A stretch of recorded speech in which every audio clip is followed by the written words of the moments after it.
جہاں حسین کا سجدہ دکھائی دیتا ہے، جہاں حسین کا سجدہ دکھائی دیتا ہے، وہیں سے چاند نکلتا دکھائی دیتا ہے۔ جہاں حسین کا سجدہ دکھائی دیتا ہے، وہیں سے چاند نکلتا دکھائی دیتا ہے۔ اور سیاہ آندھی کا حملہ شدید تھا، لیکن سیاہ آندھی کا حملہ شدید تھا، لیکن چراغ صبر کو جلتا دکھائی دیتا ہے۔ سیاہ آندھی کا حملہ شدید تھا، لیکن چراغ صبر کو جلتا دکھائی دیتا ہے۔ اور مگر یہ ہوتا ہے محسوس ہے قریب حسین، مگر یہ ہوتا ہے محسوس ہے قریب حسین۔ نہ آہٹے ہیں نہ چہرہ دکھائی دیتا ہے، نہ آہٹے ہیں نہ چہرہ دکھائی دیتا ہے۔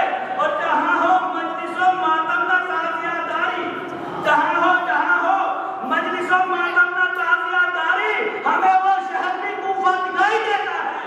جہاں ہو مجلس و ماتم نہ تعزیہ داری، جہاں ہو مجلس و ماتم نہ تعزیہ داری، ہمیں وہ شہر بھی کوفہ دکھائی دیتا ہے، ہمیں وہ شہر بھی کوفہ دکھائی دیتا ہے۔ بڑی ادب و احترام کے ساتھ عزت مآب عالی جناب مولانا سید گلزار حسین جعفری صاحب کو ملتمس ہوں کہ رونق افروز ممبر ہوں۔ آپ حضرات سے درخواست ہے آواز بلند نعرہ درود سے استقبال فرمائیں۔ الثقلین نبی الحرمین امام القبلتین محبوب رب المشرقین والمغربین مولا الکونین جد الحسنین ابی القاسم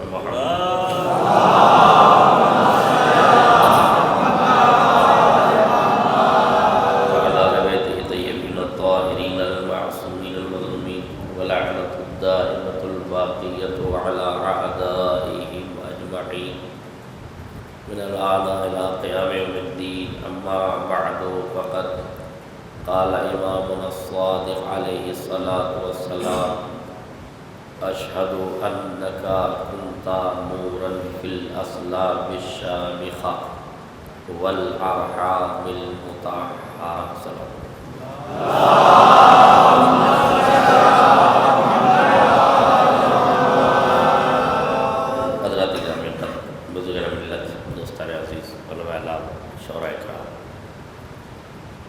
کہنے کی ضرورت نہیں ہے کہ طبیعت ناساز ہے، مستقل سفر اور مجالس کی کثرت کی وجہ سے تھوڑا اگر آگے آ جائے تو رحمت ہوگی آپ کو، لیکن تھوڑا سا چھٹے آقا امام جعفر صادق علیہ السلام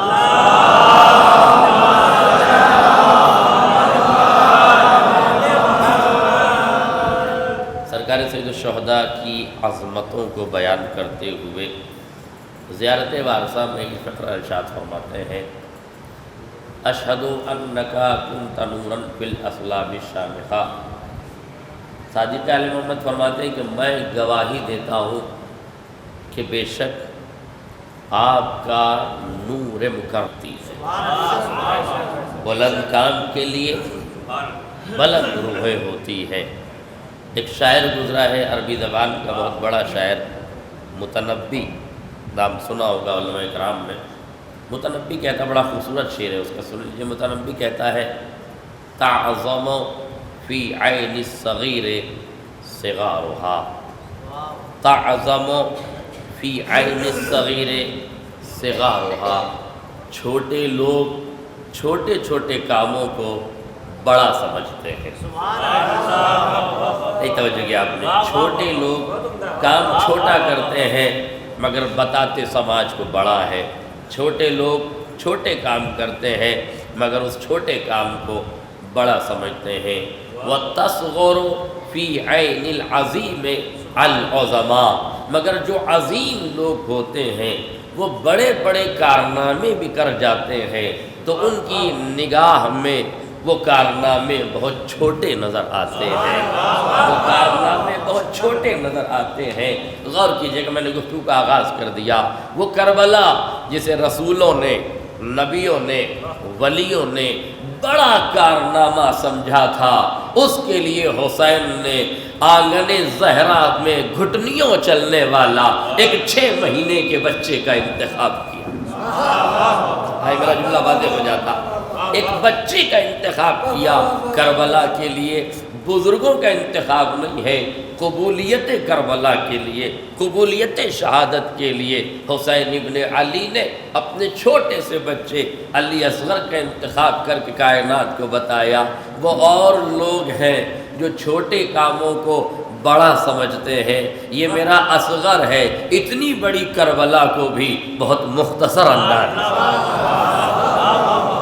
جملہ واضح ہو جاتا، بہت مختصر انداز میں سمجھیے، غور کیجئے۔ دیکھیے جب یہ قافلہ کربلا کے لیے نکلنے لگا ہے مدینے سے، میری دلیل یہ ہے کہ واقعی کربلا کے لیے، قبولیت کربلا کے لیے جس ذات کا انتخاب ہے، فہرست شہداء کی قبولیت جس نام پر منحصر تھی، اس نام کو علی کہا گیا اور اس کردار کو اصغر کہا گیا۔ یہی علی اصغر ہے۔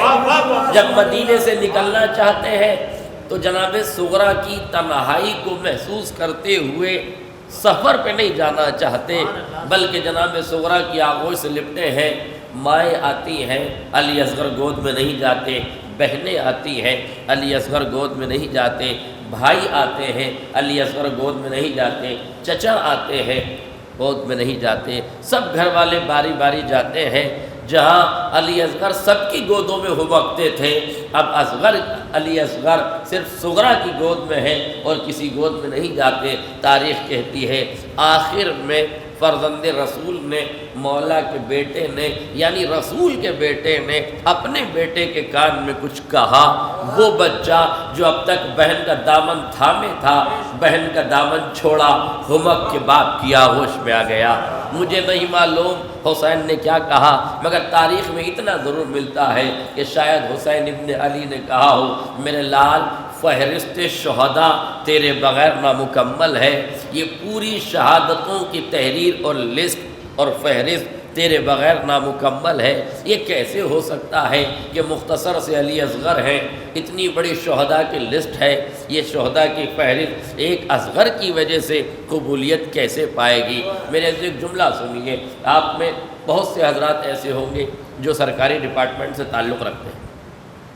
اگر کوئی سرکاری ڈپارٹمنٹ سے تعلق نہیں رکھتا ہے تو کم سے کم وہ کسی کمپنی میں کام کرتا ہوگا۔ اگر کسی کمپنی سے بھی جڑا نہیں ہوا ہے تو میں سمجھتا ہوں کہ وہ کسی انجمن سے تو جڑا ہوگا۔ جب انجمن کا لیٹر پیڈ کسی مسجد یا امام باڑے پہ چسپاں کیا جاتا ہے اور اس میں 4 حکم لکھے جاتے ہیں، کچھ حکم لکھے جاتے ہیں، کچھ نواہی لکھے جاتے ہیں، کچھ اوامر لکھے جاتے ہیں، ٹھیک ہے، اس ورقے کا اعتبار کب قائم ہوتا ہے؟ یہ جو ورقہ لکھا گیا ہے، جس میں آرڈر لکھے گئے ہیں، جس میں احکام لکھے گئے ہیں، جس میں حکم لکھے گئے ہیں، اس اتنے بڑے ورقے کا اعتبار کیا ہے؟ کہا جو ذمہ دار ہے پہلے وہ مہر لگائے پھر وہ دستخط کرے۔ ہائے میرا جملہ واضح ہو جائے، پہلے وہ مہر لگائے پھر وہ دستخط کرے۔ اتنا بڑا ورقہ ہے مگر اعتبار ہے مختصر کی مہر کا۔ ہائے میرا جملہ، اعتبار ہے مختصر سی مہر کا۔ شاید یہی وجہ ہے حسین ابن علی نے کربلا کے صحرائے کربلا میں جب اپنے پالوں کی قربانیاں پیش کر دی، ساری قربانیاں حسین نے ورقہ شہادت پر رکھ کے بارگاہ پروردگار میں دے دی، تو یہ ورقہ اتھینٹک تب ہوتا جب اس پر مختصر سی مہر لگ جاتی۔ حسین نے اصغر کو پیش کر کے شہادت کے ورقے پہ مہر لگایا، اپنی شہادت سے دستخط کر کے کربلا کو اصغر کے نام کر دیا۔ ایک صلوات پڑھ دے محمد۔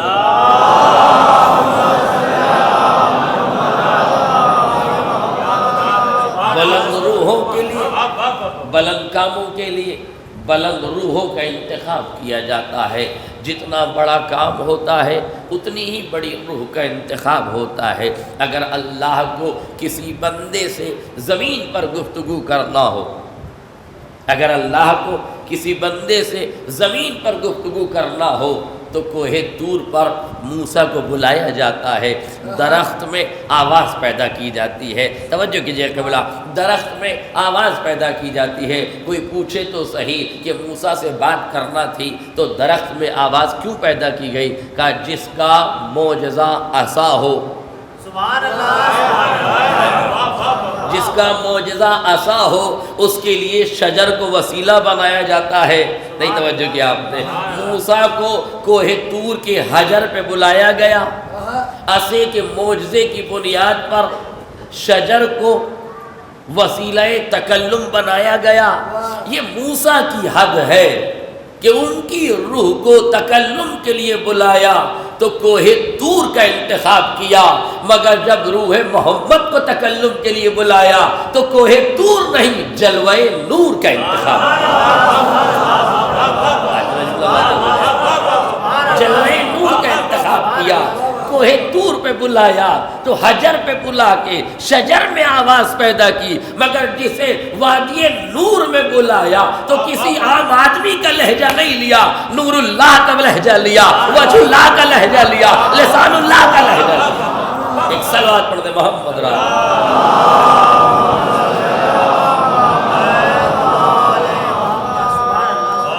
علی کا لہجہ لیا. ہاں ایک جملہ اور کہنا چاہتا ہوں. علی کا قبلہ آپ آگے آ جائیں، گلفام صاحب آگے آ جائیں. معذرت چاہتا ہوں ذرا سا متوجہ نہیں ہوں. ایک صلوات پڑھ دے محمد.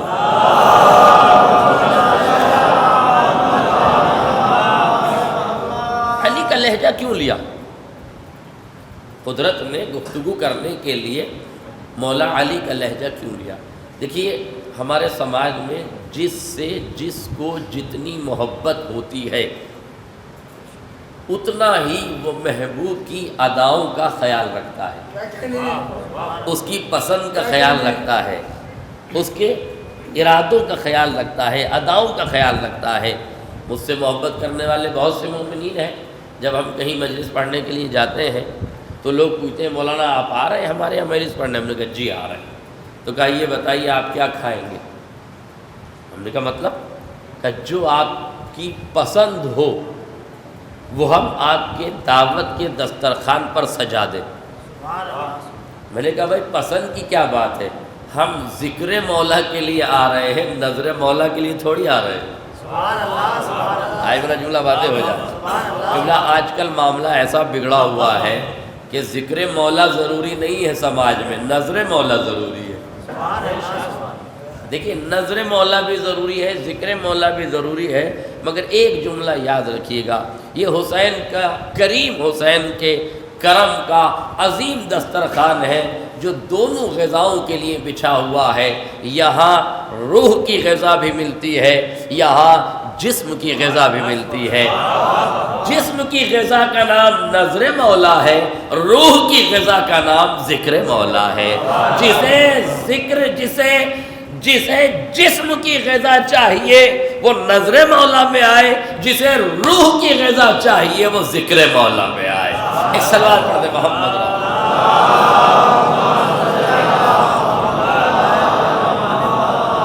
لیکن یاد رکھیے گا ذکر مولا اور نظر مولا یہ دونوں وسیلہ ہے، ہدف ہے رضایت معصوم. یہ شے اصل نہیں ہے، نہ ذکر مولا اصل ہے نہ رضایت مولا، نہ ذکر مولا اصل ہے نہ نظر مولا اصل ہے. دونوں وسیلہ ہیں معصوم کی رضا کے لیے.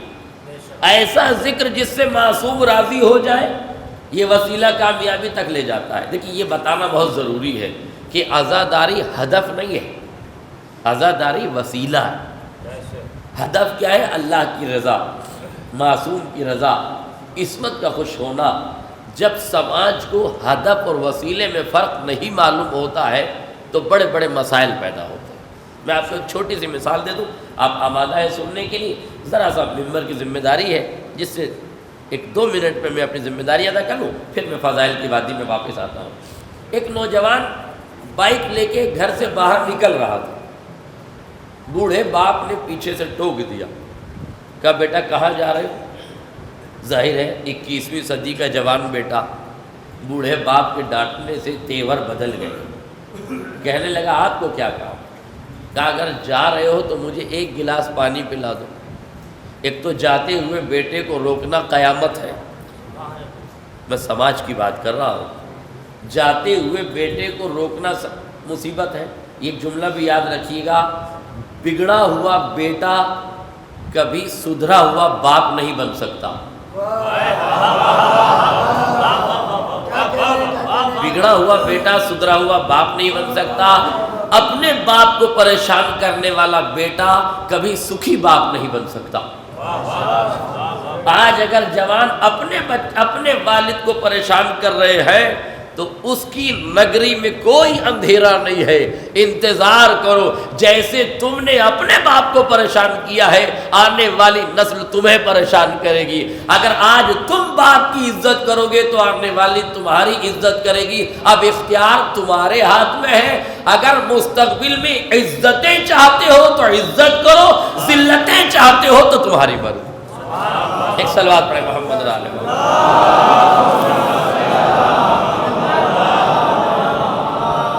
بائک نکال کے جاگنے لگا، کہا پانی پلا دو، کہا اچھا ٹھیک ہے۔ واپس آیا، پلٹ کے ماں سے کہتا ہے کہ اماں ابا کو پیاس لگی، آپ پانی پلا دیجئے، میں ذرا جلدی میں ہوں جا۔ بیٹا آیا، بائک اٹھائی اور چلا گیا۔ ماں نے ایک گلاس پانی اپنے اس کے شوہر جو تھا اس کو لے جا کے دیا۔ شوہر نے بیوی سے پوچھا کہ یہ بتاؤ، یہ تمہارے برخوردار، تمہارے نور نظر، چشم و چراغ تمہارے گھر کے، یہ کہاں جا رہے ہیں؟ کہا آپ کو نہیں معلوم؟ کہا نہیں مجھے نہیں معلوم کہاں جا رہے ہیں۔ دیکھیے جب ہدف اور وسیلے میں آدمی کو فرق نہ معلوم ہو تو کیسے مصیبتیں پیدا ہوتی ہیں، مشکلیں پیدا ہوتی ہیں، اس لیے سمجھیے گفتگو۔ کہا نہیں مجھے نہیں معلوم کہ یہ کہاں جا رہا ہے۔ کہا آپ کو نہیں معلوم؟ کہا نہیں معلوم۔ کہا بتائیے کہاں جا رہا ہے؟ کہا چوراہے پر اس نے اپنے دوستوں کے ساتھ مل کر چندہ کر کے سبیل لگائی۔ مجھے نہیں معلوم آپ کیسے سننا چاہتے ہیں، کیسے سمجھنا چاہتے ہیں۔ جوان بیٹے نے دوستوں کے ساتھ مل کے چندہ کیا ہے، چندہ کر کے امام حسین کے نام کی سبیل لگائی ہے۔ میرے عزیزوں سبیل وسیلہ ہے، ہدف ہے پیاس بجھانا۔ سبیل وسیلہ ہے، ہدف ہے پیاس بجھانا۔ مجھے بتاؤ وہ بیٹا جو اپنے گھر میں باپ کو پانی نہیں پلا رہا ہے، سبیل حسین پہ جا کے چندہ دے رہا ہے، اسے معلوم ہونا چاہیے سبیل وسیلہ ہے، کسی کی پیاس بجھانا ہدف ہے۔ جب گھر میں تمہارا ہی باپ پیاسا ہے تو وسیلہ تمہیں جنت تک کیسے لے جائے؟ ایک سوال پڑھنے محمد رسول اللہ۔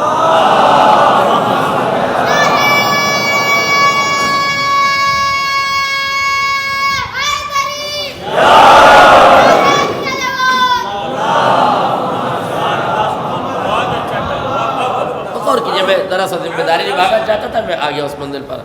جناب موسیٰ کو بلایا کوہ طور پر، پیغمبر کو بلایا جلوہ نور پر۔ جناب موسیٰ سے بات کی شجر پر، شجر سے اس لیے کہ بلایا تھا حجر پر، مگر جسے نور کی وادی میں بلایا اس کے لیے لہجہ نور کا انتخاب کیا۔ نور کا انتخاب کیوں کیا میں نے آپ کو بتا دیا ہے۔ چاہنے والا چاہتا ہے کہ میرے دسترخوان پر وہ نعمتیں بچھی ہوں جس سے آنے والا خوش ہو جائے، میرا محبوب میری اداؤں سے خوش ہو جائے۔ اب پوچھو پروردگار سے کہ تو نے آدم کا لہجہ کیوں نہیں لیا، تو نے نوح کا لہجہ کیوں نہیں لیا، تو نے ابراہیم کا لہجہ کیوں نہیں لیا، تو نے عیسیٰ کا لہجہ کیوں نہیں لیا؟ آواز قدرت آئے گی، میں کس نبی کا لہجہ لیتا؟ میرے حبیب کو دنیا میں جو لہجہ پسند تھا وہ علی کا تھا۔ محبوب کے لہجے کی پسند کا خیال رکھنا ہی محبت کی اعلیٰ دلیل ہوا کرتی ہے۔ ایک صلوات پڑھ دیں محمد۔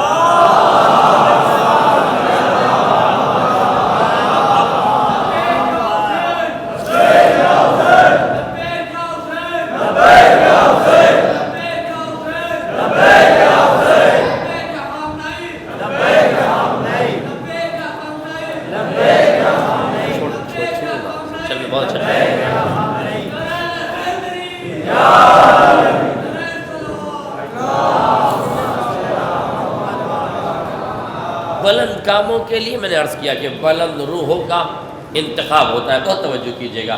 بلند کاموں کے لیے بلند روحوں کا انتخاب ہوتا ہے۔ اچھا جتنی بلند روح ہوتی ہے اتنا ہی زیادہ جسم کو تھکنا پڑتا ہے۔ یہی متنبی ایک شعر اور ہے متنبی کا، وہ کہتا ہے اذا كانت النفوس كبارا تعبت في مرادها الاجسام، یعنی جیسے ہی انسان کی نفس کو کرامت اور بزرگی ملتی ہے، روح کو بلندی ملتی ہے تو جسم کو تھکانا پڑتا ہے۔ جب انسان کا جسم تھکتا ہے تب روح کو کہتا صاحب تب روح کو کمال ملتا ہے، روح کو ارتقا ملتا ہے، روح کی بلندی جسم کو تھکانے میں ہے۔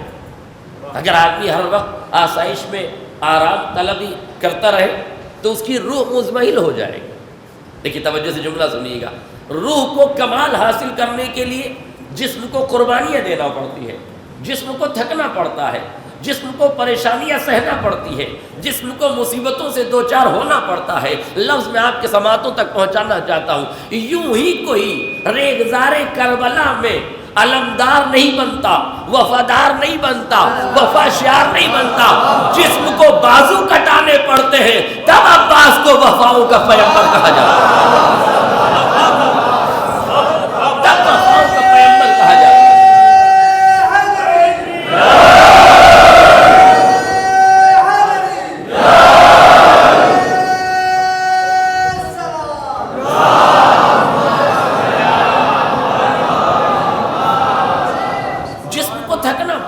قربانیاں دینا پڑتی ہیں۔ یاد رکھیے گا، تمناؤں کی قربانی، آرزوؤں کی قربانی، حسرتوں کی قربانی، ارادوں کی قربانی، بسا اوقات جذبات کی قربانی، شجاعتوں کی قربانی، یہ ساری قربانیاں دی جاتی ہیں تب بندہ اطاعت کے سانچے میں ڈھل کے سامنے آتا ہے۔ ایک منظر میں آپ کے سامنے پیش کرو سرور بھائی، حر نے لجام فرس پر ہاتھ ڈالا، ادھر حر کا ہاتھ لفظ بدلو، حر نے حماقت کی، حکمت کے لجام فرس پر ہاتھ ڈالا، ادھر شجاعت کا ہاتھ قبضہ شمشیر پہ گیا۔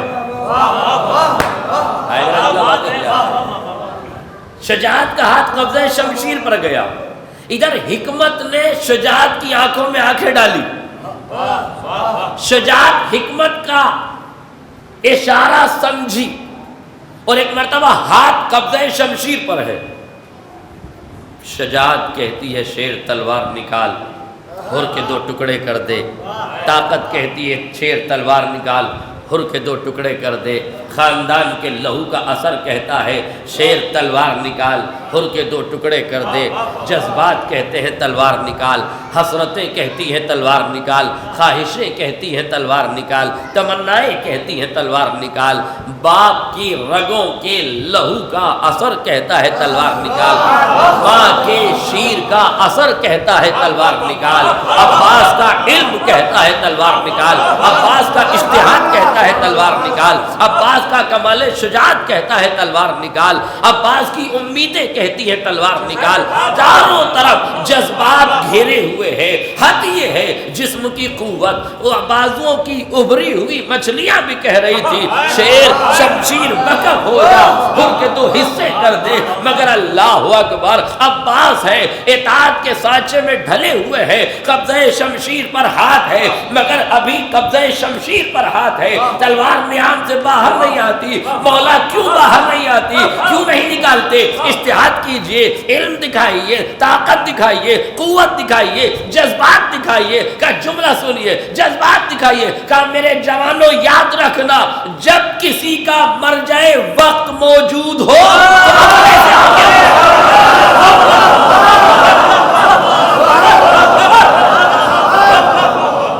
جب میرا مرجع وقت موجود ہے تو جذبات میں بہنے کی ضرورت کیا ہے؟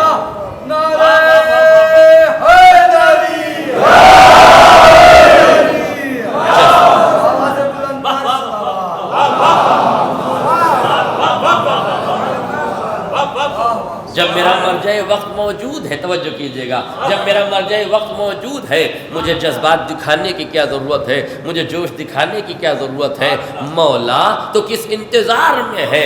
کہا شجاعت عصمت کی نگاہوں میں دیکھ رہی ہے، بس عصمت کا اشارہ ہو، حکمت کا اشارہ ہو، عباس اپنا کام شروع کر دے۔ ہاں چشم و ابرو کا اشارہ ہوا، خالی اشارہ ہوا، نہ لفظ نکلے، نہ الفاظ نکلے، نہ کوئی آرڈر دیا گیا، نہ کوئی حکم دیا گیا، مگر عصمت کا اشارہ عباس جیسی شجاعت کے سوا کون سمجھ سکتا تھا؟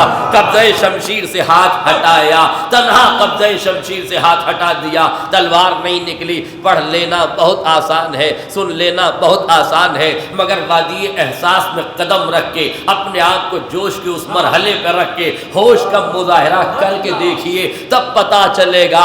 اگر یا علی، اگر عمرو ابن عبدوت کو پچھاڑ کر سینے پہ سوار ہو کر اس کی گستاخی کی وجہ سے اس کے سینے سے اتر جانا اگر کمال شجاعت ہے، تو کسی شیر کا ہاتھ قبضہ شمشیر پر جائے، اطاعت کی وجہ سے خالی آ جائے،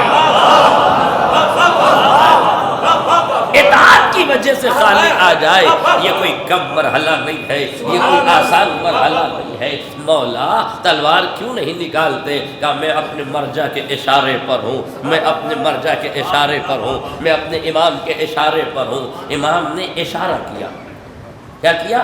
اشارہ کیا، لفظ نہیں بولے، الفاظ کا استعمال نہیں کیا، کہا نہیں ہے کچھ، تاریخ نہیں کہتی کہ کوئی لفظ استعمال کیا، اشارہ کیا۔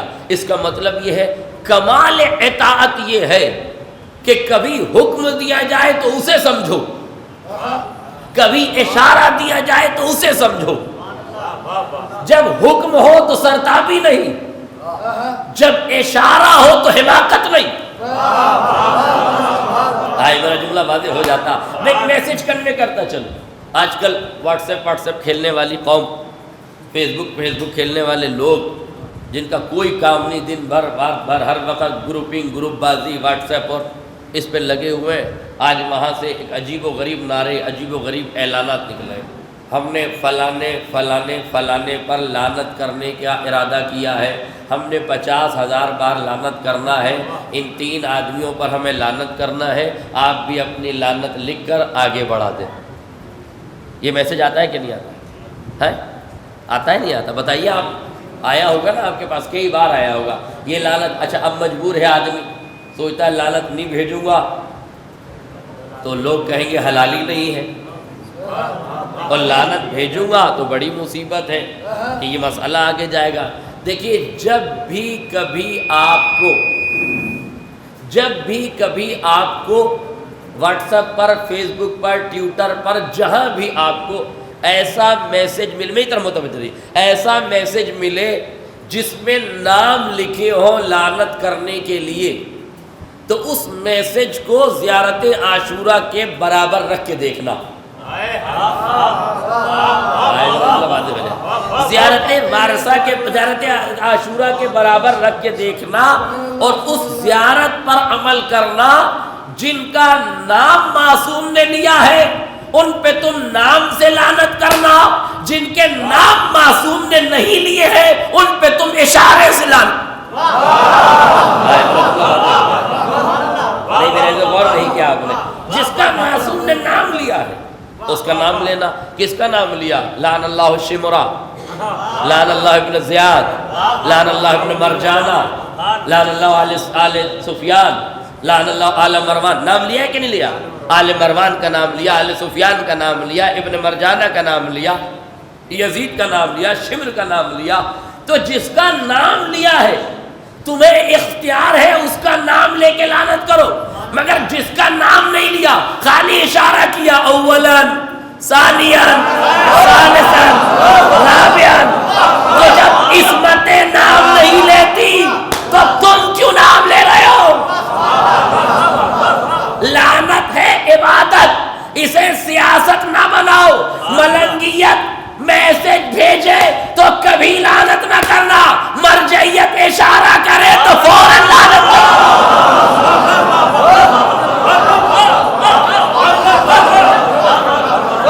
ملنگیت کے میسج کنوے مت کرو، عصمتوں کے میسج کنوے کرو، معصوموں کے میسج کنوے کرو، مرجعیت کے اشارے کو سمجھو۔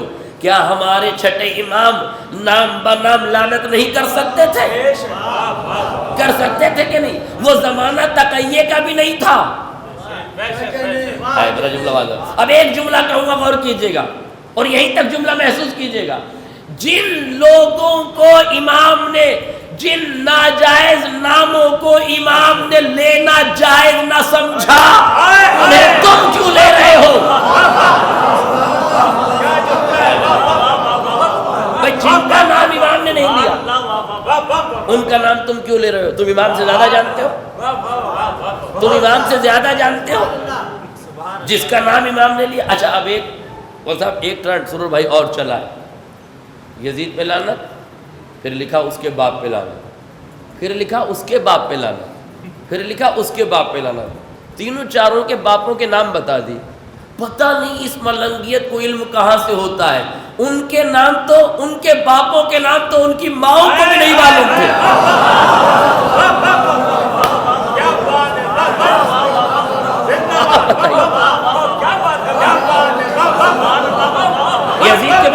یزید کے باپ کا نام معلوم ہے کسی کو؟ یزید کے باپ کا نام، اس کے باپ میں 10 آدمیوں کا نام ہے. ملنگیت کو نام مل گیا. تم نام نہیں لکھ رہے ہو، کسی کی آئی ڈی آئیڈینٹیفائی کر رہے ہو. کس نے تمہیں حق دیا؟ جب عصمتوں نے باپ کا نام نہیں لیا. ابن مرجانہ کہا ہے ماں کا نام لیا ہے، باپ کا نہیں لیا.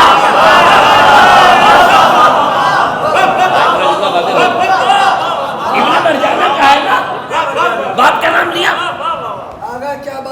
ایک صلوات پڑھ دے محمد و آل محمد.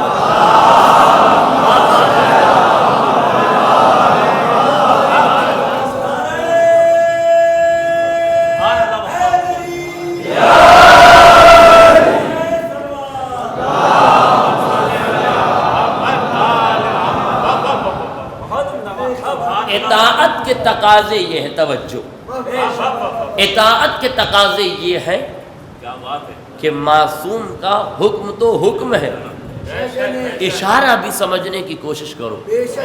میں جملہ عظیم بھائی آپ کی اجازت سے معذرت کے ساتھ یہ جملہ کہنا چاہتا ہوں. مولا عباس کو حکم دیجئے، مولا تلوار نکالیے، ہر کے 2 ٹکڑے کر دیجئے. اچھا دیکھیے یہ لجام فرض پر ہاتھ کب ڈالا جانتے ہیں آپ؟ پہلے ہر آیا، پیاسا تھا، امام نے پانی پلایا پورے لشکر. پھر امام نماز پڑھنے لگے تو ہر امام کے پیچھے نماز پڑھنے لگا. کس کے پیچھے نماز پڑھنے لگا؟ لفظ سمجھیے گا میرا. امام حسین کے پیچھے نماز پڑھنے لگا. امام حسین کیسے نماز پڑھتے تھے؟ ویسے ہر نماز پڑھنے لگا. جب قافلہ سمٹ کے جانے لگا، ہر نے لجام فرض پر ہاتھ ڈالا، شیر کا ہاتھ قبضہ شمشیر پہ گیا. میں لفظوں کا ذمہ دار ہوں، ذوق سماعت کا ذمہ دار نہیں. شیر کا ہاتھ قبضہ شمشیر پر گیا. عباس نے چاہا تلوار نکالوں، 2 ٹکڑے کر دوں. عصمت نے آنکھوں سے اشارہ کر کے منع کیا.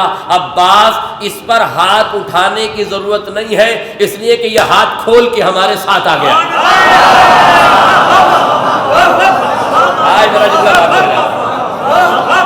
عباس اس پر ہاتھ اٹھانے کی ضرورت نہیں ہے، یہ ہاتھ کھول کے میرے ساتھ آ گیا. حسینیت کا پہلا زینہ ہی یہ ہے، ہاتھ پہلے کھول لو، دل خدا کھلا دے.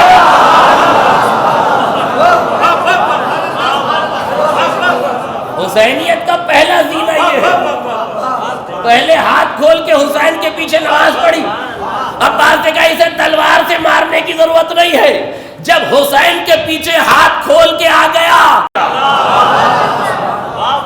اب جن کے ہاتھ کھل جاتے ہیں ان کے دل کھلنے کی امید ہے. آج میرا اشارہ آپ سمجھ جاؤ. جن کے ہاتھ کھل جائے نا ان کے لیے امید ہے کہ وہ حسینی دربار میں آ کے سدھر جائے. ایک لفظ اور سن لے.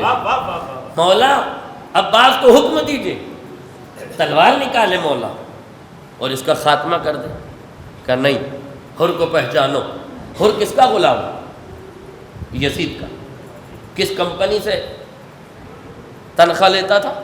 آل سفیان کی، یا بیت المال کہہ لیجیے آپ لیتا تھا. حاکم تو یزید تھا نا اس وقت، تو نوکر یزید کا تھا. گویا ہر اب تک یزیدیت میں تھا. نہیں توجہ کیا آپ نے؟ اور آسان کر دوں میں. زندگی بھر یزیدیت نے حر کو نمک کھلایا تھا. مت سمجھیے میرا جملہ. زندگی بھر یزیدیت نے حر کو نمک کھلایا تھا. یہ کمال تھا حسین کا کہ بوریاں بھر کے یزیدیت نے نمک کھلایا تھا, حسین نے پانی پلا کے سب برباد کر دیا. حر کہتے ہی اسے ہے جو یزیدیت کا نمک کھائے تو حسین کا پانی پی کے سدھر جائے. اب ان نسلوں کا میں کیا کروں, نمک کھاتے ہیں حسین کا, ہاتھ باندھتے ہیں غیروں کی طرح.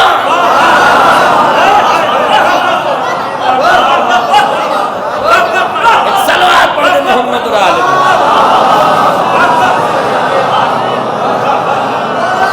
زندگی بھر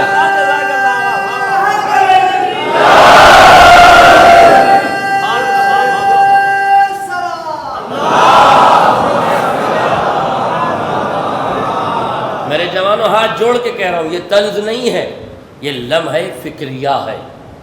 یہ لمحہ فکریہ ہے کہ ہمیں کیا کرنا چاہیے اور کیا نہیں. اسے طنز سمجھو گے تو بغاوت پیدا ہوگی, اور اسے لمحہ فکریہ سمجھو گے تو عبادت میں شعور پیدا ہوگا. ہر کس و ناقص کے پیچھے نہیں جاؤ گے, ہدف کو سمجھو گے, وہ فعل انجام دو جس سے معصوم راضی ہو جائے. اور معصوم اس سے راضی ہوتے ہیں. زندگی بھر یزیدیت کا نمک کھایا, حسین نے پانی پلا کے سارے نمک کو برباد کر دیا. شاید ہمارے بزرگوں نے حسین کے اسی لمحے کو درس حیات بنا لیا, اور جب ایام محرم آتے ہیں تو اپنے اپنے علاقوں میں سبیل برائے نام حسین لگا دیتے ہیں. آئے جملہ سنیے, سبیل برائے نام حسین لگا دیتے ہیں. پوچھو مومنین سے, اہل علم سے, اہل شعور سے, اپنے بزرگوں سے کہ یہ سبیل برائے نام حسین کیوں لگا رہے ہیں. کہا اس لیے لگا رہے ہیں یزیدیت سال بھر نمک کھلائے, حسینی سبیل لگا کے سب برباد. حسینی سبیل لگا کے سب برباد, اور کر دیا جاتا ہے. دیکھیے جملہ سنی, جو ضربت لگانے آیا تھا اسے شربت پلایا مولا نے. قافیہ تو ایک ہے نا. جو ضربت لگانے آیا تھا اسے شربت پلایا, تو ضربت لگا کے وہ اپنے مقصد میں کامیاب ہو گیا تھا کہ نہیں؟ تو اسے خوش ہونا چاہیے کہ نہیں؟ وہ خوش تھا جب تک علی نے شربت نہیں پلایا, مگر جیسے ہی ضربت کے عوض شربت اس نے پایا اس کا شعور بیدار ہوا, کہنے لگا مولا جس کو جہنم گھسیٹ رہا ہو اسے کون بلا سکتا ہے. تو اگر قاتل ابن ملجم بھی ہو تو علی کا شربت پی کے سدھرنے کی کوشش کرتا. ہائے میرا جملہ واضح ہو جاتا. ایک صلوات پڑھ دے محمد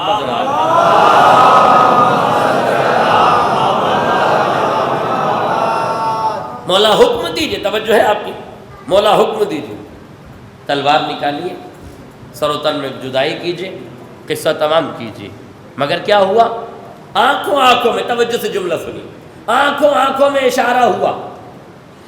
حکمت نے شجاعت کو اشارہ کیا, عصمت کے اشارے کو متی نے سمجھا, اطاعت کے سانچے میں ڈھل گیا, قبضہ شمشیر سے ہاتھ ہٹا دیا. میں نے کہا مولا آپ نے تلوار نکالنے کی اجازت کیوں نہیں دی؟ جملہ سنیے, کہا اس لیے نہیں دی جو پانی سے مر جائے اسے تلوار سے نہیں مارا جاتا. جملہ واضح ہو جاتا نہیں میرے آگے, ذرا سا پھر سے غور کیجیے, میں ڈالنا چاہتا ہوں. جو پانی سے مر جائے اسے تلوار سے نہیں مارا جاتا. عباس میں آنکھوں کے اشارے سے روک نہیں رہا ہوں, تجھے ایک سبق پڑھا رہا ہوں.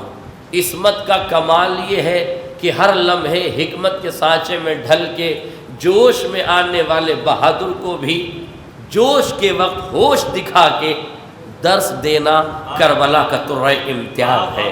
کہ عباس اس بات کو سمجھ لو, آج حر ہے آ کے ٹوٹ گیا ہے. لفظ کہوں آپ کے ذوق سماعت تک پہنچ جائے تو دعاؤں سے نوازیے گا, توجہ کیجیے گا. کیا ہوا؟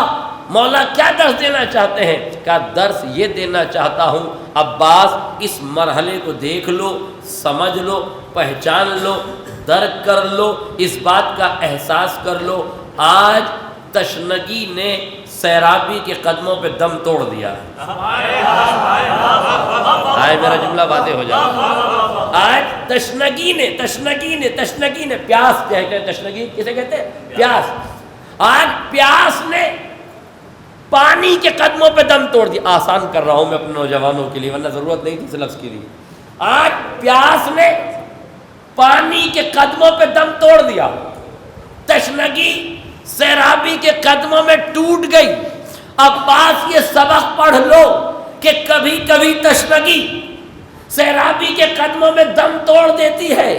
تمہیں حرص اعلیٰ منزل پر جانا ہے، کمال کردار یہ ہو کہ تم تشنہ لب ہو، جسم سے گرمی آگ کی نکل رہی ہو، اسلحوں کی گرمی ہو، 9 کنویں کھود چکے ہو، تشنگی معراج پر ہو، رہوار فرات پر ہو۔ ہو جاتا تشنگی معراج پر ہو، رہوار فرات پر ہو، تب دیکھا جائے گا کہ جہاں تشنگی سیرابی کے قدموں میں دم توڑ دے وہ حر ہوتا ہے، سیرابی جس کے رہوار کے قدموں میں دم توڑ دے اسے عباس کہتے ہیں۔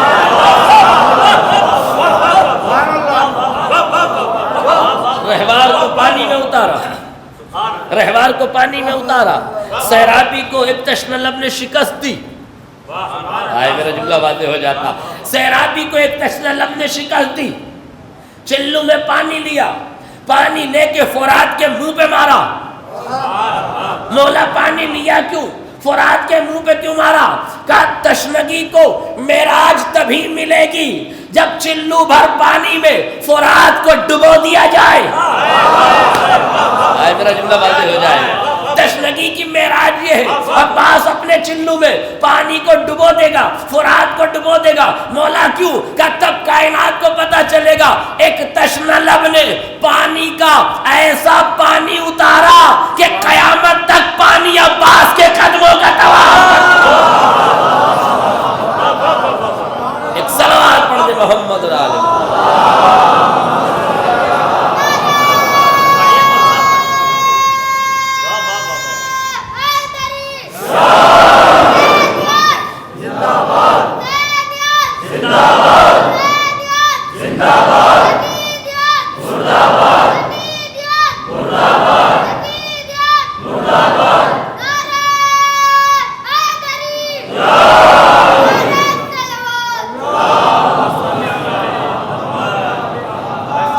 قربانیاں دینی پڑتی ہیں، تمناؤں اور آرزوؤں کا خون کرنا پڑتا ہے، اطاعت کے سانچے میں ڈھلنا پڑتا ہے، تب عصمتوں کی زبان سے مطیع خدا و رسول کہا جاتا ہے۔ السلام علیکہ ایہا العبد الصالح المطیع للہ ولرسولہ۔ عبد صالح کا لقب ملتا ہے، اطاعت گزاری کا لقب ملتا ہے، اطاعت شعاری کا لقب ملتا ہے۔ کیوں؟ اس لیے کہ اپنے وجود کو قربان کیا ہے، اپنی تمناؤں کو قربان کیا ہے، اپنی اچھاؤں اور آرزوؤں کو قربان کرنا پڑتا ہے۔ یاد رکھیے گا مولا عباس نے کائنات کو بتایا ہے کامیابی کا واحد زینہ نفس کی قربانی ہے۔ تمناؤں کا گلا گھونٹنا ہے، آرزوؤں کا گلا گھونٹنا ہے۔ اذا كانت النفوس كبارا تعبت في اجسامها تعبت في مرادها الاجسام۔ انسان کے جسم کو تھکنا پڑتا ہے۔ یاد رکھیے گا انسان جسم کو بناتا ضرور ہے، اس کو بناتا ہے جسم کو، مگر کس کے لیے بناتا ہے؟ جسم برائے جسم نہیں بنتا، جسم برائے روح بنتی ہے۔ نہیں توجہ کیا آپ نے؟ اور روح کا کمال دکھایا جاتا ہے۔ اس جسم کو نان جوی کھلائی جاتی ہے، جو کی روٹیاں کھلائی جاتی ہیں، مگر جو کی روٹیوں سے وہ طاقت نہیں بنتی۔ اس لیے کہ جب مسجد سے نکل کے کوئی بندہ دیکھتا ہے تو دیکھتا ہے جس نے جو کی روٹی کھا کے اپنے جسم کو بنایا تھا وہ گھٹنیوں کے نیچے روٹی توڑ کے کھا رہا ہے۔ اس نے سوچا علی کمزور ہے، مگر جیسے ہی اس کی نظر علی کے گھٹنوں کی کمزوری پر پڑی کہ روٹی کو توڑ کے کھا رہے ہیں، چند ہی لمحوں کے بعد اس نے دیکھا کہ وہی علی جو روٹی کو گھٹنیوں سے توڑ کے کھا رہے تھے وہی علی 2 انگلیوں سے در خیبر کو کھا رہے ہیں۔ بولا گھٹنیوں سے روٹی توڑ کیوں رہے تھے؟ در خیبر اکھاڑ کیوں رہے ہیں؟ کہا روٹی جسم سے توڑ رہا تھا، وہ جسم کی طاقت تھی، خیبر روح سے اکھاڑ رہا تھا۔ طاقت بخشنا ہے تو روح کو طاقت بخشو، جسم کو طاقت بخشنے سے کمال نہیں حاصل ہوتا، روح کو طاقت۔ میرے نوجوان دوستوں کے لیے یہ میسج کے طور پر میں کہہ رہا ہوں، بہت سے نوجوان جم میں پسینہ بہاتے ہیں، 2 گھنٹہ 4 گھنٹہ خوب ڈولے شولے بنا رہے ہیں، ایپس بنا رہے ہیں، باقاعدہ باڈی بلڈر ہو رہے ہیں۔ کیوں؟ مولانا صاحب صحت بنا رہے ہیں، ٹھیک ہے، کتنی دیر کا؟ 2 گھنٹہ 4 گھنٹہ 5 گھنٹہ، جیسے جس کی کیپیسٹی ہے۔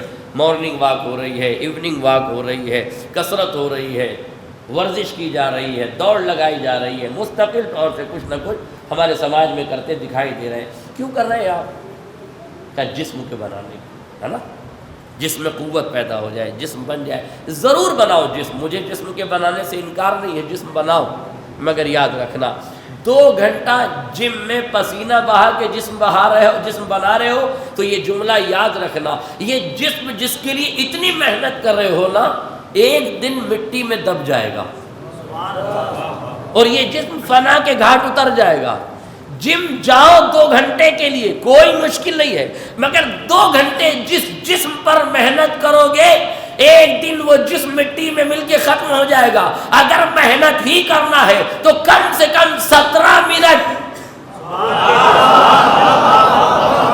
کم سے کم 17 منٹ مسجد میں بھی آ جانا، 17 رکعت نماز بھی پڑھ لینا۔ کہا 17 منٹ سے کیا ہوگا؟ کہا 17 منٹ تمہاری روح کو ملیں گے، 2 گھنٹہ تمہارے جسم کو ملے گا، جسم مٹ کے فنا ہو جائے گا، روح جسم کے بعد بھی باقی رہے گی۔ ایک صلوات پڑھیں محمد علیہ۔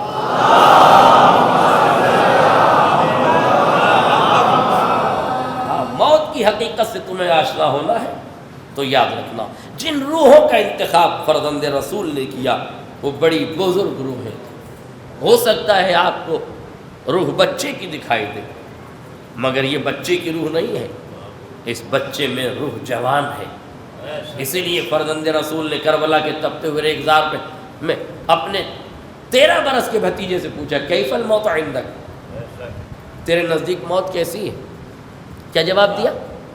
الموت عندی احلی من العسل، میرے نزدیک موت شہد سے زیادہ شیریں ہے۔ ایک جملہ آپ سے پوچھوں، یہ بتائیے جناب قاسم سے امام حسین نے یہ سوال کیوں کیا؟ یہ سوال علی اکبر سے تو نہیں پوچھا، یہ سوال مولانا محمد سے تو نہیں پوچھا، یہ سوال ہمارے عقیدے کی روشنی میں علی اصغر سے نہیں پوچھا، جبکہ اگر مولا علی اصغر سے پوچھ لیا جاتا تو وہ بھی بتا دیتے، مگر آپ نے نہ علی اصغر سے پوچھا، نہ علی اکبر سے پوچھا، نہ مولانا محمد سے پوچھا، نہ جناب عباس سے پوچھا، نہ جناب زہرقین سے پوچھا، نہ جناب حبیب مظاہر سے پوچھا۔ ہر صنف کے لوگ کربلا میں موجود تھے کہ نہیں، مگر آپ نے کسی سے نہیں پوچھا۔ پوچھا تو کس سے پوچھا؟ جناب قاسم سے پوچھا۔ سوال یاد ہے کیوں پوچھا؟ توجہ ہے آپ کی۔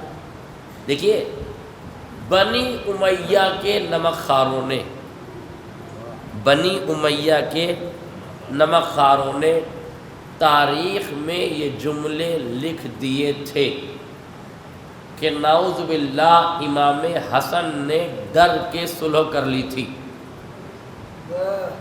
میرا جملہ بات ہے، کیا لکھا تھا؟ ڈر کر صلح کر لی تھی۔ یہ بنی امیہ کی سازش تھی، بنی امیہ نے لکھ دیا تھا، بنی امیہ نے یہ تحریریں چھوڑ دی تھی تاریخ میں، اپنے بکے ہوئے ضمیر و خمیر سے یہ لکھوا دیا تھا کہ جناب امام حسن نے ڈر کے نعوذ باللہ، خوف سے نعوذ باللہ، بزدلی سے نعوذ باللہ نقل کفر نہ باشد کہ صلح کر لی تھی۔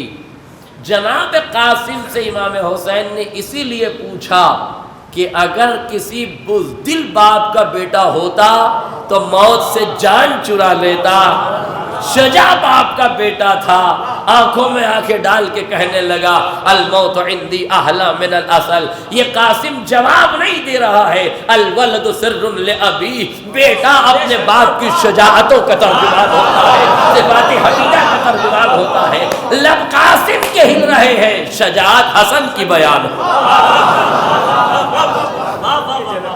لب قاسم کے ہل رہے ہیں مگر شجاعت حسن کی بیان ہو رہی ہے، یاد رکھیے گا۔ اور یہ جو میں آپ سے کہہ رہا ہوں کہ اس لیے پوچھا، کوئی یہ نہ کہے کہ یہ آپ کی خطابت ہے، یہ آپ کے لفظوں کی نشست و برخاست ہے، یہ آپ کے کاسۂ ادب میں الفاظ کا ذخیرہ ہے، لہٰذا اسے سیٹ کر کے آپ پڑھ رہے ہیں، یہ آپ کے عقلی گدے ہیں، یہ آپ کے تأملات و تخیلات کا نتیجہ ہے۔ جیسے شعراء کرام اپنے تخیلات پیش کرتے ہیں، ویسے آپ کا بھی خیال خطابت ہے۔ میرے عزیزوں، ایسا نہیں ہے، بلکہ یہ خیال خطابت نہیں ہے، خیال حقیقت ہے۔ یہ کوئی افسانہ نہیں ہے، یہ حقیقت ہے۔ لفظ میری سنیے، میں کیا عرض کر رہا ہوں، یہ حقیقت ہے۔ دلیل یہ ہے کہ چچا نے بھتیجے سے پوچھا، کیوں؟ تاکہ قاسم کے بابا کا کردار کائنات کو قاسم کے لفظوں میں پتہ چل جائے۔ تو اب جناب قاسم کی ذمہ داری تھی کہ نہیں کہ اپنی بلند روح کا ارتقاء کائنات کو بتاتے ہوئے حسین کے لفظوں کی دلیل کو حقیقت کا لباس دے بتن کرا دے۔ میرا جملہ باتیں ہو جائے۔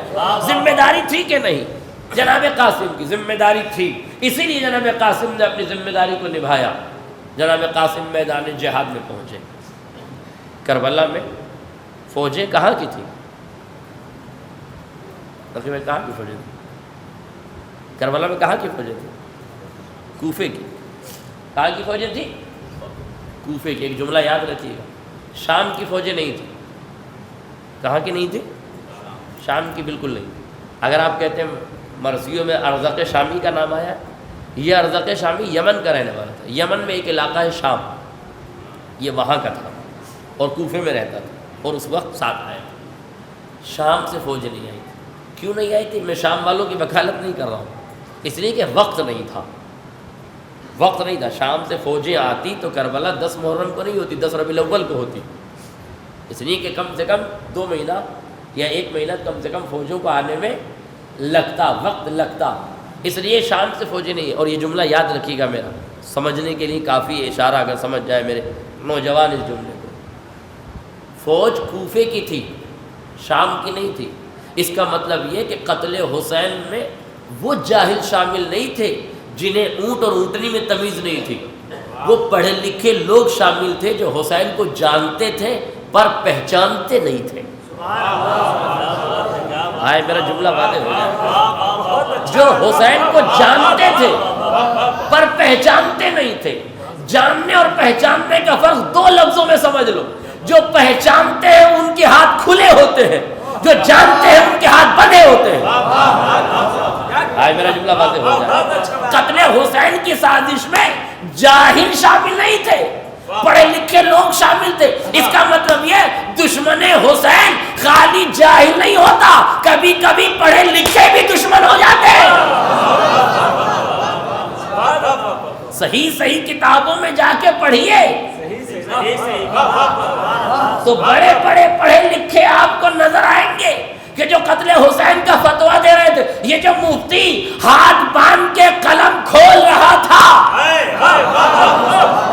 آئے میرا جملہ واضح ہو جاتا، یہ جو ہاتھ باندھ کے مفتی قتل کا فتویٰ دے رہا تھا، اب تو پہچانو قتل حسین کی سازش میں ڈیزل پرتاپ، رام سنگھ، پیٹرول سنگھ کا ہاتھ نہیں تھا، ہاتھ کھولنے اور ہاتھ باندھنے کی تو لڑائی تھی۔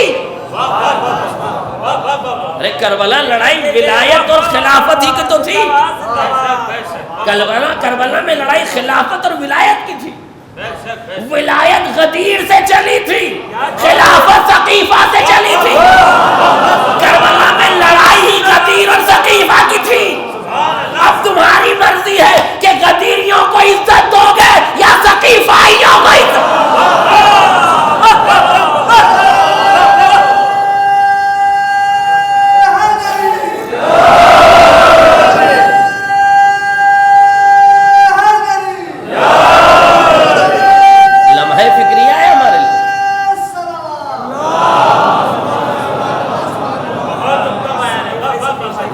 فکریہ ہے ہمارے لیے۔ شام سے فوج نہیں آئی تھی، کہ جنہیں اونٹ اور اونٹنی کی تمیز نہیں ہے، جو جمعے کی نماز بدھ کو پڑھ کے بیٹھے ہوئے تھے، وہ فوج تھی جو 2 رکعت پڑھ کے 2 اور پڑھنا چاہتی تھی۔ بے نمازیوں سے لڑائی نہیں تھی، نماز پڑھنے والوں سے لڑائی تھی۔ شمر نماز نہیں پڑھ رہا تھا کیا؟ خولی نماز نہیں پڑھ رہا تھا؟ پسر سات نماز نہیں پڑھ رہا تھا؟ سب نماز پڑھ رہے تھے، ادھر حسین بھی نماز پڑھ رہے تھے، تو لڑائی تو نمازیوں میں تھی، کیفیت نمازیوں کی الگ الگ تھی۔ آئے میرا جملہ واضح ہو جائے، کیفیت نمازیوں کی الگ الگ تھی۔ فوج کہاں کی تھی؟ کوفے کی۔ البتہ یہ خیال نہ پیدا ہو کہ کوفے کی تھی کا مطلب یہ کہ کوفے والے سارے شیعہ تھے، بالکل نہیں، کوفے والے سارے شیعہ نہیں تھے۔ دلیل ہے میرے پاس، 4 سال مولا کائنات نے حکومت کی، 36 ہجری سے 40 ہجری تک مولا کی 4 سال چند ماہ حکومت رہی۔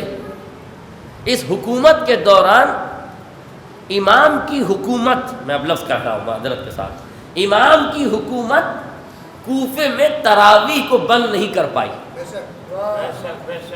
نہیں سمجھے آپ، کاش میرا جملہ واضح ہو جائے۔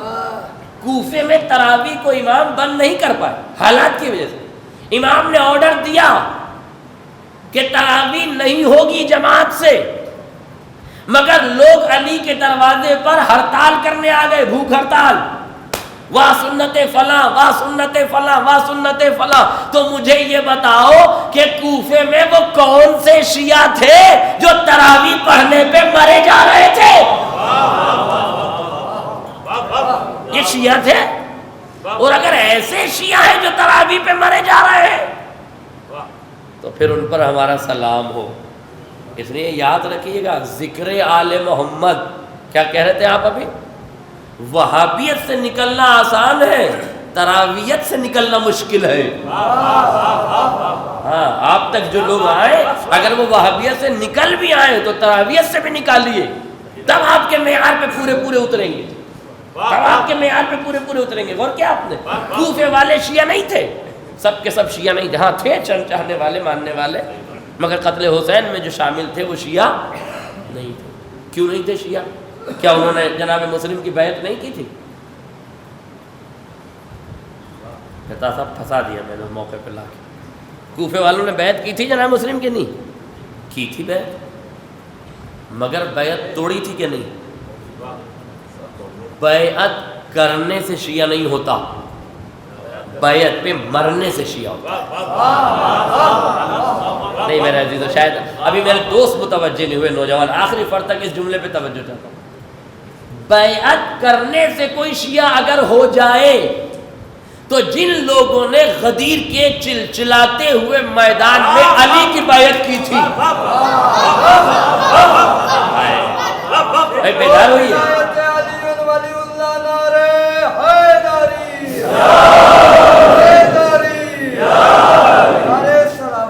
آخری فرد تک کی توجہ چاہتا ہوں، آخری فرد تک کی توجہ چاہتا ہوں۔ علی کی بیعت لوگوں نے کی تھی کہ نہیں؟ بس صحیح کتابیں پڑھیے، صحیح کتابوں میں کچھ باتیں تو بالکل صحیح لکھی ہیں، اور ان صحیح باتوں میں صحیح روایتوں میں یہ لکھا ہے کہ مومنین نے، اہل ایمان نے، اہل اسلام نے جا کے کہا یا علی بدھائی ہو بدھائی۔ بھائی میرا جملہ واضح ہو جاتا، یا علی بدھائی ہو بدھائی، آپ مومنین کے مولا ہو گئے، ہاتھ لائیے ہم بیعت کر لیں۔ اگر کوئی علی کی بیعت کرنے سے شیعہ ہوتا ہے تو غدیر میں جنہوں نے بیعت کی تھی ان کا دھرم پریورتن کب ہوا؟ ایک صلوات پڑھ دیں محمد علیہ محمد۔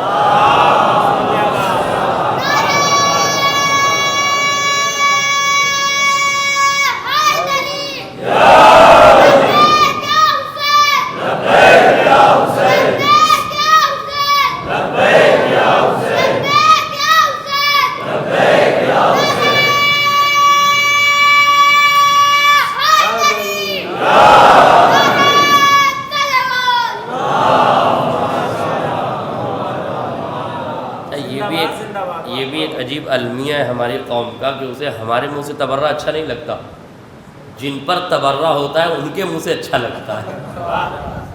میرا جملہ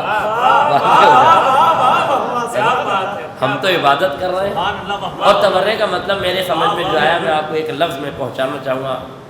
سرور بھائی ایک لفظ میں کہنا چاہوں گا, میں تبرہ نہیں پڑھتا, بس میرے لبوں کی کمان سے جو لفظوں کے تیر نکلتے ہیں اگر وہ کسی کے قلب ناتواں کو مجروح کر دیں تو اسی کا نام بازار عقیدت و محبت میں تبرہ ہے.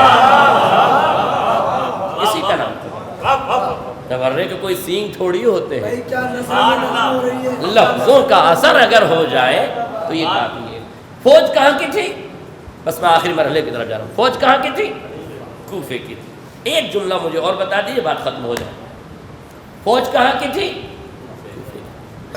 امام حسن نے صلح کہاں کی تھی؟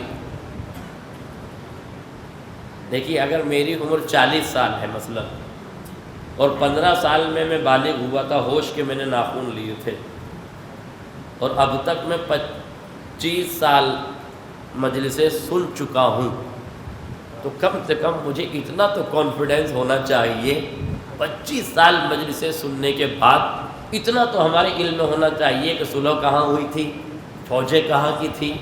میں یہ نہیں کہہ رہا ہوں کہ آپ کو معلوم نہیں ہے, آپ کو معلوم ہے, آپ بولتے ہوئے شرما رہے ہیں, مگر فرش حسینی پہ شرمایا نہ کیجیے.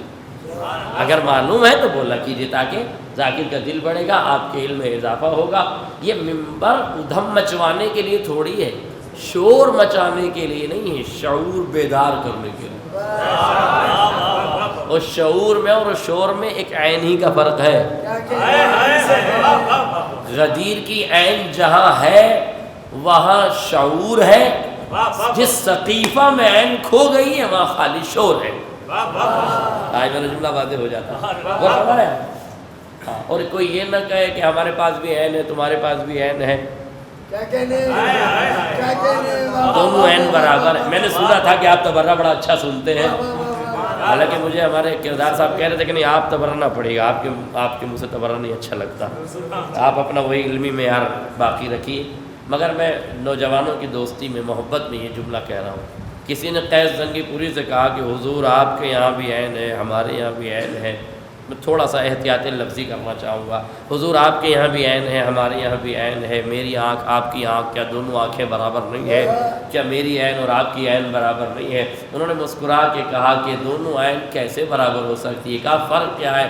کہا جو ہے کی حلال میں اور ہے کی حرام میں ہے وہی فرق دونوں کی عین میں ہے. صلوات پڑھ دیں محمد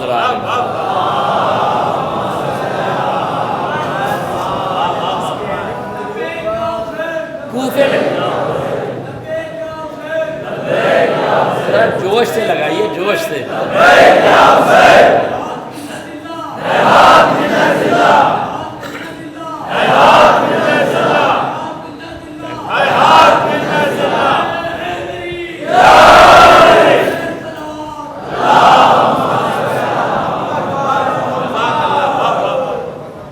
کوفے کی فوج, توجہ سے جملہ سنیے. کوفے کی فوج کوفے والوں کی بزدلی کی وجہ سے امام حسن نے صلح کی. پتہ ہے نا آپ کو کہ میں کہا ہوں, یاد ہے؟ کوفے والوں نے صلح پر مجبور کیا. کربلا میں فوج کہاں کی تھی؟ کوفے والوں کی. بات طے ہو گئی. اب جناب قاسم میدان جہاد میں پہنچے تو آپ نے رجس پڑھا. دیکھیے رجس دو طرح کا ہوتا ہے.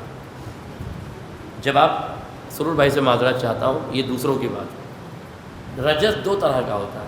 ایک وہ رجس جو شہداء نے پڑھا, ایک سماج میں وہ رجس ہے جو شعراء نے پڑھا.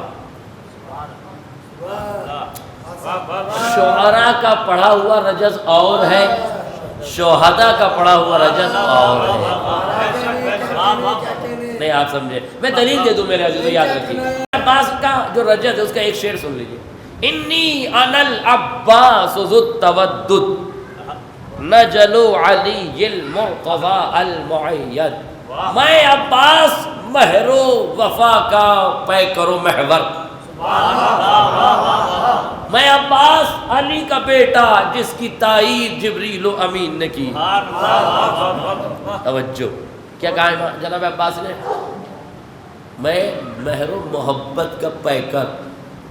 شاعر کیا کہہ رہا ہے؟ جناب عباس کا رجز سنیے، سورج سے پانی نچوڑوں، نہر فرات کو اٹھا کے ان کے سر پہ ماروں، 9 لاکھ کی روحوں کو نچوڑ کے رکھ دوں. یہ رجز ہے مگر شہداء کا نہیں، شعراء کا. یہ شہید کا رجز نہیں ہے، شاعر کا رجز ہے. شہید کا رجز وہ ہے جو اس نے پڑھا، شاعر کا رجز وہ ہے جو اس نے ان کی طرف سے بنایا. حالانکہ ہمارے یہاں بنانا جائز نہیں ہے.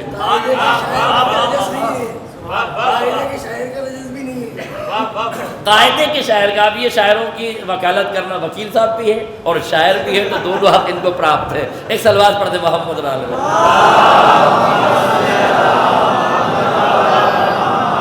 اگر جو نوجوان شاعر اور متشاعر میں فرق نہ کرے قبلہ، آپ ان سے توقع رکھتے ہیں کہ قاعدے کے شاعر اور بے قاعدے کے شاعروں کی لسٹ وہ بنائے گی، اب ایسی توقعات بیکار ہے، فضول ہے. توجہ کیجیے، یہ شہداء کے دہن سے نکلا ہوا اور ہے، شعراء کی جیب سے نکلا ہوا رجز اور ہے.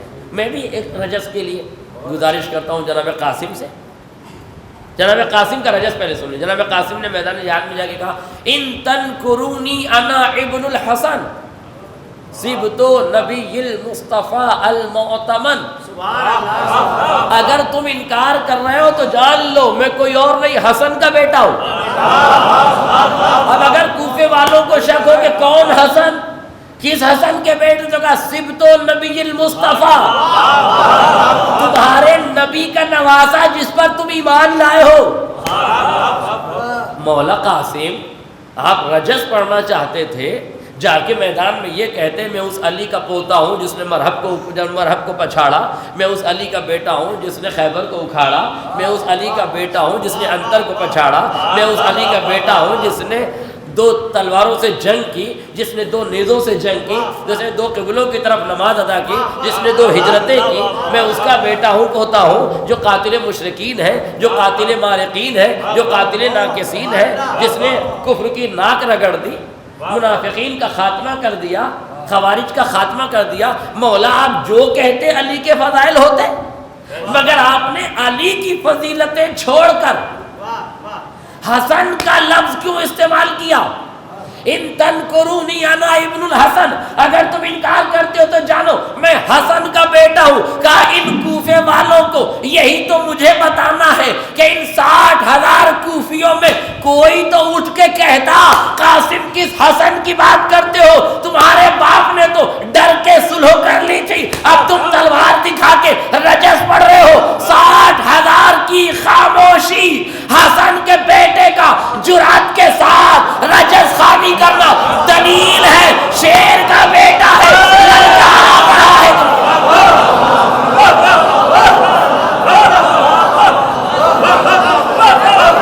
شیر کا بیٹا للکار رہا ہے.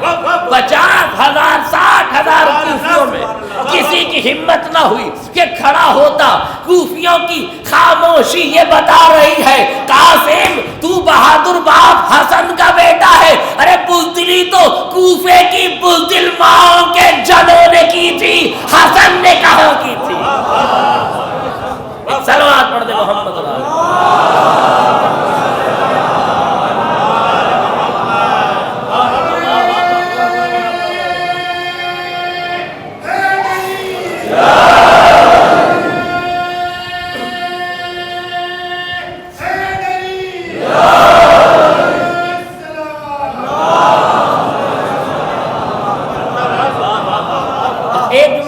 اس سلسلے کا جناب قاسم ان سے پوچھا موت کیسی، کہاں پوچھا؟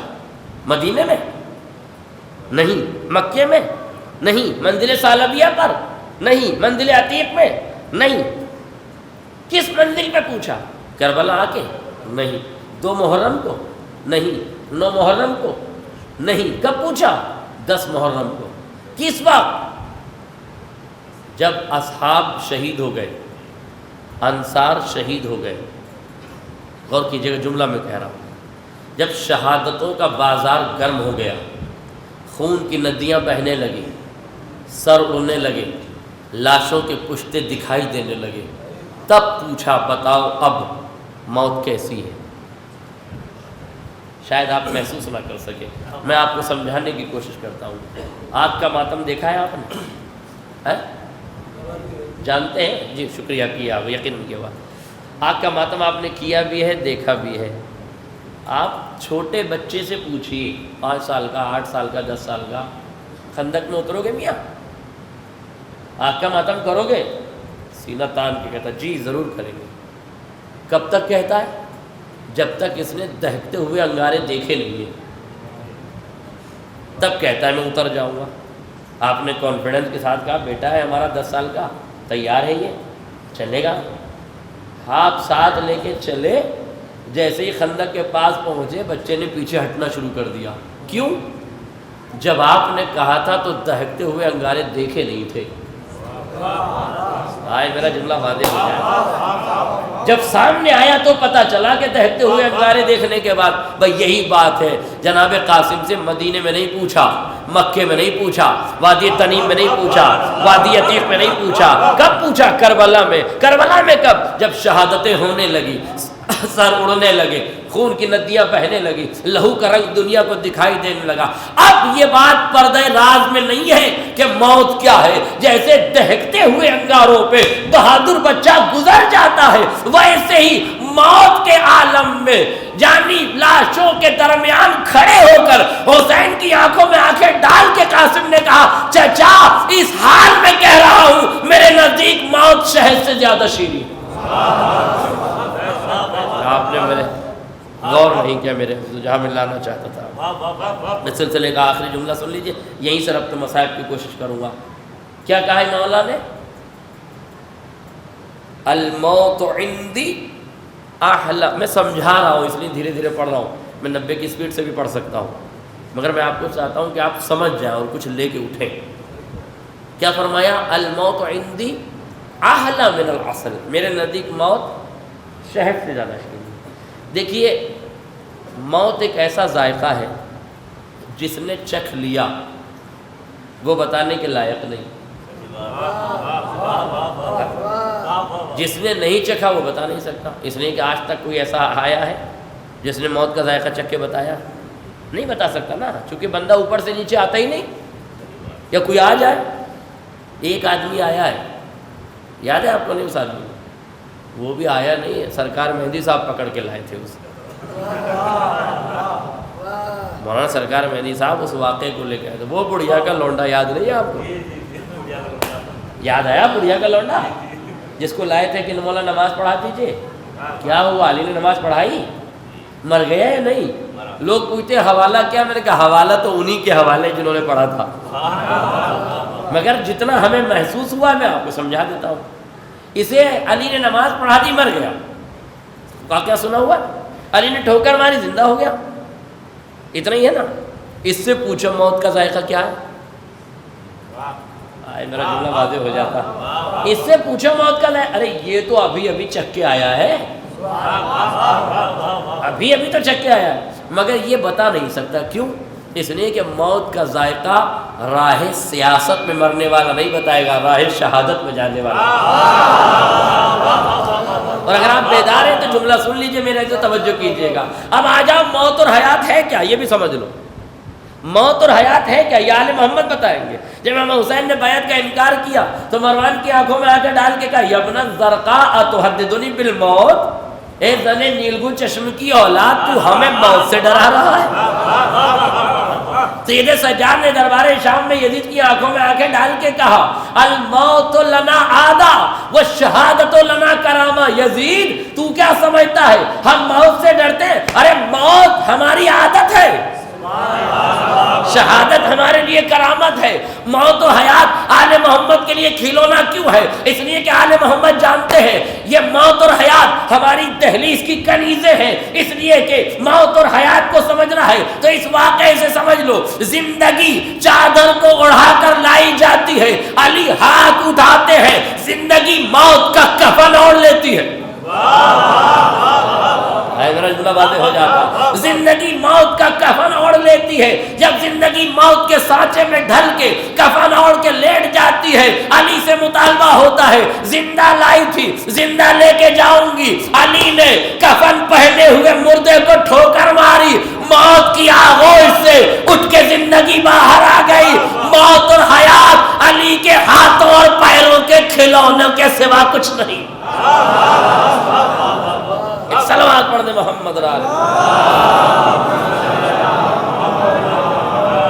اور یہی بتائیں گے کہ موت کیا ہے، موت کی حقیقت کیا ہے، موت کی شیرینی کیا ہے. میرے عزیزو یاد رکھیے گا، آج تک سرور بھائی یہ جملہ بس خاص طور سے، آج تک تبسم کی تفسیر تکلم سے ہوئی ہے.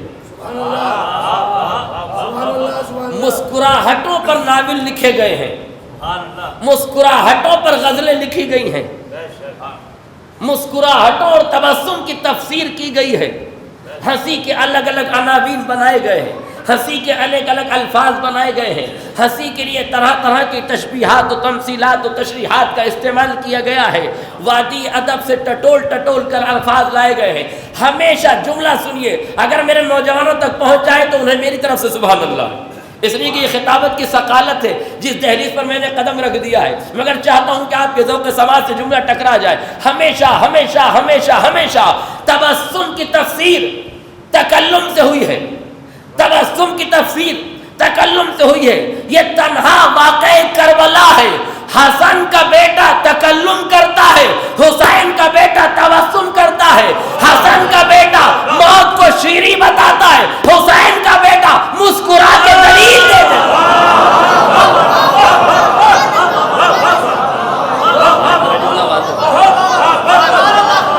حسن کے بیٹے نے کہا موت شہد سے زیادہ شیریں ہے. اصغر نے مسکرا کے کہا بھیا کائنات میں کوئی نہیں بتائے گا کہ موت شہد سے زیادہ شیریں ہے. لو ہم تبسم کرتے ہیں تیرے تکلم کو حیات مل جائے.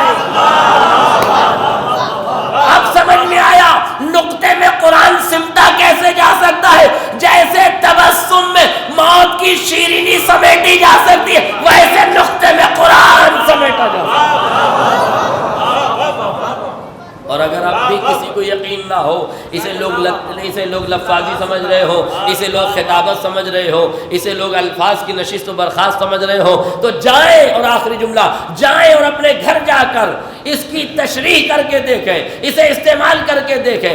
جب کوئی چھوٹا سا بچہ ہو آپ کے گھروں میں تو جائیں اس کے لبوں پر کوئی کڑوی چیز رکھیں تو منہ بنائے گا، کچھ میٹھا رکھ دیں تو مسکرائے گا. علی اصغر کا تبسم یہی تو بتا رہا تھا. اے بھیا قاسم، حرملہ نے چلایا تو بڑا کڑوا تیر تھا، مگر اصغر نے مسکرا کے بتایا بھیا تم تکلم کرو، تبسم سے ہم وضاحت کریں. بس میرے عزیزو گفتگو تمام ہو گئی. یہ ہے کربلا جہاں تکلم کو تبسم نے تشریح کر کے بتایا. ہاں یہ ہے حسن مجتبیٰ کا بیٹا جو کائنات کو موت کی شیرینی بتا رہا ہے. اور یاد رکھیے گا موت کو شیریں وہی بتا سکتے ہیں جنہوں نے لبوں سے ذائقہ موت چکھا ہو، اور جنہوں نے تاریخ میں موت کا ذائقہ اپنے لبوں سے چکھا ہے وہ تاریخ میں حسن نام کے دونوں گزرے ہیں. حسن سبز قبا نے بھی اپنے لبوں سے موت کا ذائقہ چکھا، اور حسن عسکری نے بھی اپنے لبوں سے موت کا ذائقہ چکھا. انہیں بھی زہر دیا گیا، انہیں بھی زہر دیا گیا. ہاں عزاداروں انہیں بھی کفن ملا، انہیں بھی کفن ملا. مگر ہاں ایک فرق ہے حسن مجتبیٰ میں اور حسن عسکری میں، حسن سبز قبا میں اور حسن عسکری میں ایک فرق ہے. تاریخ کہتی ہے جناب زہرا نے جناب زینب سے فرمایا اے لخت جگر زینب لاؤ وہ صندوق لاؤ جو آسمان سے نازل ہوا ہے، جو جبرائیل امین لے کر آئے ہیں، اس کو لاؤ، وہ نور کا صندوق ہے. بی بی نے پوچھا اس صندوق میں کیا ہے؟ کہا لے کر آؤ قریب تو بتاؤں کہ کیا ہے. صندوق لایا گیا. جناب زہرا نے جناب زینب سے فرمایا اے بیٹی زینب اس صندوق میں 5 کفن ہیں. اے بیٹی اس میں 5 کفن ہے. پہلا کفن تیرے نانا رسول اسلام کا ہے، ہاں نانا رسول اسلام کو کفن دیا جائے گا. دوسرا کفن فاطمہ کا ہے. اے بیٹی زینب جب میرا وقت آخیر آئے اس نور کے صندوق سے میرا کفن نکالنا. میرے والی و وارث علی ابن ابی طالب کو دے دینا، اپنے بابا کو دے دینا تاکہ مجھے وہ کفن زیب تن کروا دے۔ اور ہاں میری بیٹی حسن، میری بیٹی زینب، یہ جو کفن ہے، ایک کفن رسول اسلام کا ہو گیا، ایک کفن صدیقہ طاہرہ کا ہو گیا، پھر فرمایا یہ ایک کفن تمہارے بابا علی مرتضیٰ کا ہے، اپنے بھائی حسن سبز قبا کو دے دینا، کہنا یہ کفن اپنے بابا کو پہنا دے۔ اب 2 کفن بچے، زینب سمجھی ایک کفن بھائی حسن کا ہوگا، ایک کفن بھائی حسین کا ہوگا۔ اب فاطمہ زہرا رک گئی، باپ کا کفن بتا دیا، اپنا کفن بتا دیا، شوہر کا کفن بتا دیا، مگر 2 کفنوں پہ شہزادی رک گئی۔ جناب زینب پوچھتی اماں یہ 2 کفن کس کے ہیں؟ فرمایا یہ دونوں کفن تیرے بھائی حسن کے ہیں۔ کہا اور میرا بھائی حسین؟ کہا تیرا بھائی حسین کفن نہ پائے گا، اسے کوئی کفن دینے والا نہ ہوگا۔ اب اماں ٹھیک ہے میرا بھائی حسین کفن نہیں پائے گا، مگر میرے بھیا حسن کے لیے یہ 2 کفن کیسے ہیں؟ یہ 2 کفن کیسے ہیں؟ جناب زہرا نے فرمایا اس کفن دونوں کفنوں کو رکھ لو، جب پہلا کفن امام حسن کو دے چکی ہوگی تو پھر ایک مرحلہ وہ آئے گا جب تمہیں دوسرا کفن بھی دینا ہوگا۔ اے زینب وقت کا انتظار کرو۔ شہزادی کہتی ہے میں نہیں سمجھ پا رہی تھی کہ مجھے بھائی کو 2 کفن کیسے دینا پڑیں گے، مگر جب میرے بھائی کا آخری وقت آیا میں نے حسین کو غسل و کفن دینے کے لیے کہا اور اپنے بھائی حسین کو کفن دیا، میرے بھائی حسن کو کفن دے دو۔ لہذا امام حسن کو کفن دیا گیا، جنازہ قبرستان کی طرف بہت زیادہ دیر مصائب نہیں پڑھوں گا، ایام عزا کے آخری دن چل رہے ہیں، عزادارو جیے تو اگلے برس ہم ہیں اور یہ غم پھر ہے، جو چل بسے تو یہ اپنا سلام آخر ہے۔ مولا ہم سے ناسووں کے نذرانے میں کوئی کمی رہ گئی ہو تو معاف کر دینا، نوحہ خانی میں کمی رہ گئی ہو تو معاف کر دینا، مجلس عزا میں کمی رہ گئی ہو تو معاف کر دینا۔ مولا ہم گناہگار ہیں، ہم تھکے ماندے انسان ہیں، ہم حقیقت عزا کا ادراک نہ کر سکے، بی بی ہمیں معاف کر دینا۔ لو عزادارو شہزادی نے کفن دیا، کہتے ہیں جناب زینب نے حسن کا کفن دیا، امام حسین نے امام حسن کو کفن دیا، جنازہ قبرستان گھر سے نکلا قبرستان جانے کے لیے۔ تاریخ کہتی ہے امام حسین نے کہا نانا کے پہلو میں دفن کیا جائے، بھیا کی وصیت یہی تھی۔ جیسے ہی نانا کے پہلو میں لے جانے لگا، مروان بن حکم والی تھا مدینے کا، اس نے راستہ روکا، منع کیا، ایک ملعونہ نے تیروں کی بارش شروع کر دی، امام حسن کے جنازے پہ تیر برسنے لگے۔ جیسے ہی امام حسن کے جنازے پہ تیر برسے، جناب عباس کا ہاتھ قبضہ شمشیر پر گیا، عباس چاہتے تھے فوج پہ حملہ کرے، حسین نے ہاتھ پکڑ لیا، اے عباس ابھی کربلا نہیں ہے، بھائی کی وصیت یہ تھی کہ اگر مزاحمت ہو تو رک جانا، مجھے ماں کے پہلو میں دفن کر دینا، پہلے جنازہ واپس گھر کی طرف لے چلو۔ عزادارو آپ نے جنازوں میں شرکت کی ہوگی، جب جنازہ گھر سے نکلتا ہے آپ نے دیکھا ہے مائیں کیسے روتی ہے، بہنیں کیسے روتی ہے، گھر میں خواتین کیسے روتی ہے، یہ تڑپ تڑپ کے کیوں روتی ہے؟ ان کے تڑپنے کی ایک وجہ یہ ہے اب جو جنازہ گھر سے جا رہا ہے نا، اب قیامت تک واپس نہیں آئے گا۔ آئے حسن کا جنازہ بھی جب گیا، بہنوں نے ایسے ہی گریا کیا، مگر تاریخ کا پہلا مظلوم جنازہ امام حسن کا جنازہ، امام حسن کا جنازہ واپس آیا۔ اب جو زینب نے دیکھا جسم میں تیر بے بس ہے، بھیا حسین سے لپٹ گئی، ہاتھوں کو جوڑ دیا، اے عباس ارے میں نے تو اپنے بھائی کو سفید کفن دیا تھا، یہ کفن کی رنگت کیسے بدل گئی؟ عباس نے نظریں جھکا لی، اے شہزادی غلام مجبور تھا، آقا کا حکم یہی ہے خاموش ہو جاؤ۔ جناب زینب سمجھ گئی اماں نے 2 کفن اسی لیے دیے تھے، کفن تبدیل کیا گیا۔ میں کہوں اے بی بی زینب آج حسن دنیا سے رخصت ہوئے، آپ نے 2 کفن دے، مگر کل حسین کربلا گرے گا۔ لو عددارو یہ حسن سبز قبا ہے جن کو دفن کر دیا گیا، مگر ہائے سامرا میں، ہائے عراق میں ایک مظلوم اور ہے جس مظلوم کا نام حسن عسکری ہے۔ تاریخ کہتی ہے ارے جب اسے زہر دیا گیا 8 دن تک میرا مولا بستر مرگ پہ تڑپتا رہا۔ 8 ربیع الاول کی صبح نمودار ہوئی، حسن عسکری نے دم توڑا، روح قبض انصری سے پرواز کر گئی، مگر تاریخ میں ملتا ہے کہ جناب امام حسن عسکری ہے ارے وقت کا امام۔ میرے عزیزو آج کوئی اور یتیم نہیں ہوا ہے، ہمارا امام زمانہ یتیم ہو گیا۔ ارے روز جو حسین کا پرسہ لینے آتا تھا آج غیبت کے پردے سے اپنے بابا حسن عسکری کا پرسہ لینے آئے۔ یہ میری ماں اور بہنوں حسن عسکری پر رونے میں کبھی نہ کرنا، اس لیے کہ تاریخ کہتی ہے بی بی حکیمہ خاتون، بی بی نرجس خاتون دونوں گھر میں ہیں۔ حسن عسکری کا انتقال ہو گیا ہے، شہادت ہو گئی، امام زمانہ ہے۔ حکم یہ ہے کہ کسی کے رونے کی آواز نہ آئے، ورنہ دروازہ توڑ کے ناموس حرم میں دشمن داخل ہو جائے گا۔